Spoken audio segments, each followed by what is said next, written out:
La leçon d'humilité de Moussa.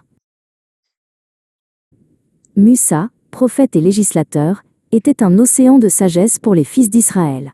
Un jour, en plein enseignement, une pensée insidieuse le traversa. Y a-t-il sur terre un homme plus savant que moi? Aussitôt la révélation vint, oui, rends-toi au confluent des deux mers. Tu y trouveras Al-Khidr. Le long voyage commença pour Moussa et son jeune serviteur Yusha. Le seul signe qu'Allah leur avait donné était un poisson vivant, leur provision, qu'ils devaient perdre de vue. Après une marche harassante, ils s'arrêtèrent pour se reposer près d'un rocher. Le poisson, touché par la source de vie invisible, s'agita soudainement, reprit sa vigueur et se fraya un chemin vers la mer. L'onde du poisson fuyant laissa une trace brillante sur le sable, mais Musa dormait. Ils reprirent la route, leur soif de savoir plus forte que leur fatigue. Ce n'est que plus tard, bien après avoir quitté le rocher, que Yusha se souvint, le cœur battant. « Souviens-toi, nous avons oublié le poisson !» Il a repris vie et s'est échappé, comme s'il prenait un chemin secret vers la mer. Moussa frappa son bâton au sol. « C'est ce que nous cherchions !» Ils rebroussèrent chemin et, à l'endroit précis où le poisson avait pris sa liberté, ils trouvèrent un homme. Il était vêtu de blanc ou de vert, le visage rayonnant d'une sérénité qui n'était pas de ce monde. C'était Al-Khidr. Moussa, s'agenouillant avec ferveur, le salua. « Puis-je te suivre, afin que tu m'enseignes de la science qui t'a été donnée ?» Al-Khidr répondit, les yeux pleins d'une sagesse prophétique. « Tu ne pourras jamais être patient avec moi. Comment pourrais-tu endurer ce que tu ne comprendras pas ?» Moussa insista, son désir de savoir ardent. « Je serai patient, si Allah le veut, et je ne te désobéirai en rien. » Al-Khidr accepta, à une seule condition. « Tu ne me poseras aucune question avant que je ne t'en donne moi-même l'explication. » Ils embarquèrent avec de pauvres pêcheurs bienveillants.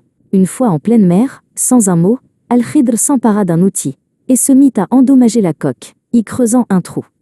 L'eau commença à s'infiltrer. Moussa, horrifié, oublia sa promesse. « Est-ce pour noyer ces passagers que tu l'as ébréché? Tu as commis une chose monstrueuse. » Al-Khidr, impassible, lui rappela. « N'ai-je pas dit que tu ne pourrais pas garder patience en ma compagnie ?» Moussa s'excusa, honteux. Ils poursuivirent. Sur le rivage, ils croisèrent un jeune homme. Sans prévenir, Al-Khidr le saisit et le tua. Moussa, la raison brisée par l'horreur, ne put se contenir. « As-tu tué un être innocent?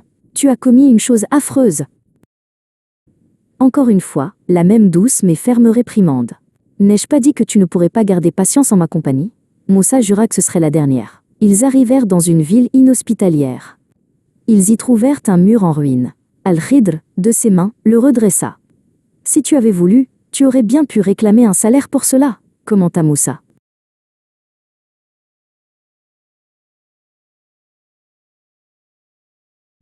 Voici venu le moment de notre séparation, » annonça Al-Khidr.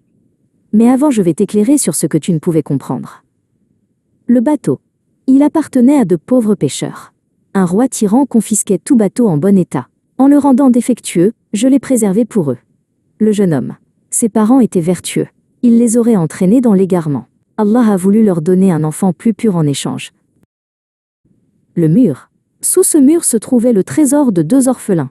Leur père était juste.